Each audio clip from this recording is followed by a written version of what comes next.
샬롬 로주 읽어주는 제입니다. 1월 17일 금요일 로중입니다. 각 사람의 길은 야훼 앞에 펼쳐져 있다.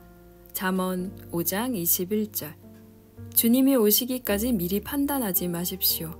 주님은 어둠에 숨겨진 것도 빛으로 끌어내시고 마음의 계획을 드러나게 하실 것입니다. 고린도전서 4장 5절.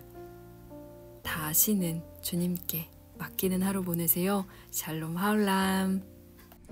샬롬, 좋은 아침입니다. 오늘도 말씀과 기도로 하루를 여는 우리 선호님들을 축복합니다. 오늘은 정광훈을 비판하면 안 되나요? 라는 제목으로 함께 로중 말씀을 나눠보려고 합니다. 이 세 글자, 전광훈보다 요즘 유명한 인물이 있을까 싶을 만큼 연일 언론을 도배하고 있습니다. 이 뒤에 붙은 두 글자 때문에 더 마음이 혼란스러운데요. 전광훈 목사. 와, 윤석열 내란과 이 탄핵 정국 뿐만 아니라 기독교 안팎에서 극우 정치를 이어가는 사람을 상징적으로 대표하는 인물입니다. 정광훈이라는 사람이. 근데 제가 교회를 처음 개척하고 나서 이 정광훈 씨를 비판하는 영상을 하나 올렸더니 댓글이 엄청나게 많이 달렸어요. 물론 저를 비판하는 거죠. 네가 목사 맞냐? 목사가 어떻게 목사를 비판하냐? 목사는 비판하면 안 되나요? 저 여러 교회 다녔지만 성도들이 목사 비판 많이 하던데. 근데 목사는 비판하면 안 된다는 논리에 근거가 있습니다. 왜냐하면 하나님이 심판할 거기 때문에 인간은 하면 안 된다는 거예요. 오늘 가르침의 본문이 바로 그겁니다. 주님 오실 때까지 서로 비판하지 말아라. 바울이 그렇게 얘기하거든요. 고린도 교회 사람들한테. 좀 이해는 돼요. 오죽이나 이 고린도 사람들이 바울의 사도권을 인정 안 하고 네가 뭔데 우리를 가르치냐 이랬으면 바울이 이렇게까지 말했을까 싶지만 이 구절을 오늘날에 가져와서 목사를 비판하면 안 된다는 방식으로 이용하는 경우가 있어요. 이 본문의 배경은 바울에 대해 비판하면 안 된다는 얘기입니다. 바울은 복음의 전도자예요. 그러면 복음의 전도자니까 전하는 사람이잖아요. 그럼 누가 전하라 그랬어? 하나님이 전하라 그랬죠. 그렇기 때문에 바울이 뭔가 잘못했으면 그걸 전하라고 한 하나님이 심판하고 하나님이 비판할 거기 때문에 인간들은 하면 안 된다. 이게 이제 바울의 논리예요. 그럼 바울은 고린도 교회 교인들로부터 까방권을 얻은 거죠. 까임 방지권. 나 까면 안 돼. 너네 큰일 나. 나는 복음 전도자고 이 복음 하나님이 준 거야. 그러니까 나를 까는 건 곧 하나님을 까는 거야. 혹시 전하는 내가 잘못했다면 그건 하나님이 심판할 거야.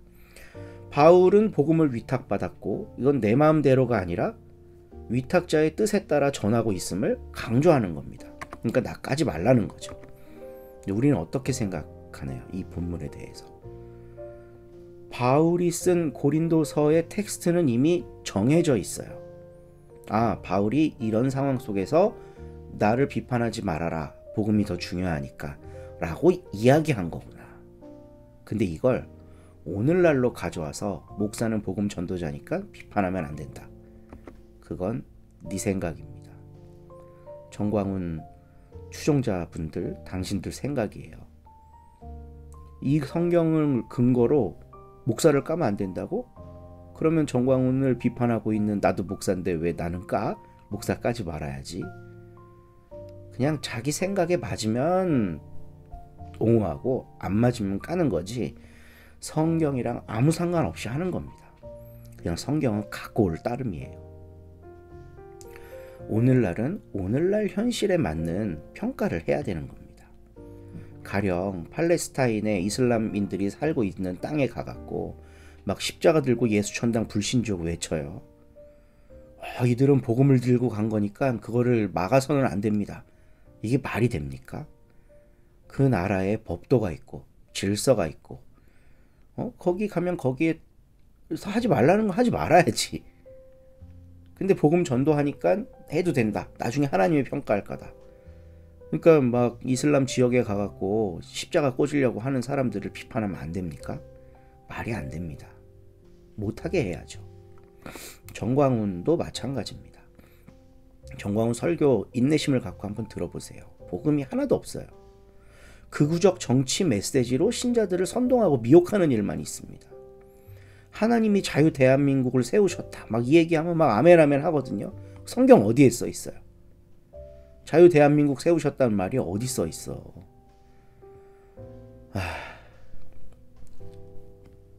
정광훈의 메시지는 조금만 살펴보면 복음과 아무런 상관이 없음을 알 수 있습니다. 그 뭐 사랑제일교회에서 운영하는 신학원 같은 게 있어요. 국민일보 1면에 아주 대문짝만하게 광고를 한번 해준 적이 있는데 제가 그 모집 광고를 보고 경악을 했습니다. 뭐 청교도 신학교인가 뭐 그래요. 그래서 뭐 6개월에서 1년만 공부하면 목사 안수 준다고 거기 써 있어요. 그것도 어이가 없지만 가르친다고 하는 과목 목록에 구약 성경이 있어요. 물론 구약 성경 배워야죠. 근데 신약 성경이 없어. 신약은 안 가르쳐. 그런 커리큘럼을 가지고 교육을 하는, 아니 만약 우리가 기독교인데 물론 신구약 모든 성경이 하나님의 말씀이지만 둘 중에 하나만 봐야 된다. 그럼 당연히 예수님의 말씀이 있는 신약을 봐야 되는 거 아니에요? 근데 그 신학교의 커리큘럼에는 신약이 없어. 복음과 아무 상관없는 극우적 정치 메시지만 쏟아놓는 정광훈 따르는 분이 혹시 이 영상을 보신다면 지금도 늦지 않았습니다. 탈출하세요. 탈출하는 그 순간 당신은 진정한 영적 자유자가 됩니다. 그 안에 있으면 식민지 노예가 되는 거예요. 극우 메시지의 노예. 결론은 목사라는 타이틀이 붙었다고 해서 정광훈 비판하면 안 된다. 이런 거 없습니다. 비판해도 됩니다. 그가 복음의 빛에 비추어 봤을 때, 성서적 진리에 비추어 봤을 때 잘못된 행위를 한다. 그럼 비판해야죠. 이건 꼭 정광훈만 해당하는 거 아닙니다. 이 땅에 있는 모든 목회자들, 교회 지도자들에게 해당되는 겁니다. 잘못했으면 비판받아야지. 목사기 때문에 하나님이 평가하신다? 말도 안 되는 소리입니다. 고린도서에 나온 바울도 이랬지 않냐? 그걸 근거라고 갖고 오는 것 자체가 무식한 거예요. 성경은 고정된 텍스트예요. 우리들의 삶은 고정된 텍스트가 아닙니다. 상황에 따라 달라지는 거예요. 이 달라진 상황 속에서 성경을 가져다 쓰는 겁니다. 근데 어떻게 절대적인 게 있어? 목사는 까면 안 돼. 이런 절대화가 어떻게 가능하냐고. 불가능한 거예요. 목사든 신학교 교수든 교회 지도자든 뭐 가톨릭으로 치면 신부든 주교든 하나님 아니잖아요. 비판해도 됩니다. 특히 이 정광훈과 같은 사람은 오늘날 우리 사회를 혼탁하게 만들고 이 내란이라고 하는 끔찍스러운 사태까지도 물타고 희석하고 잘한 거라고. 야, 어떻게 이런 이야기를 하는데 사람들이 그걸 따를까? 정신 차리고 나오는 것만이 답입니다. 우리 서로교회 로중인데 우리 교인들은 아무도 정광훈에게 빠져있지 않은데 이렇게 이야기해야 되는 상황이 참 슬프지만 우리가 이런 이야기를 나누는 이유는 우리 주위에 정광훈 따르미들이 너무나도 많기 때문입니다. 서로 공동체가 해야 할 일이 있다는 거죠. 고린도서를 묵상하며 하나님 이외에는 그 어떤 존재도 비판받지 않을 수 없다. 승리하는 하루 되시기를 바라겠습니다.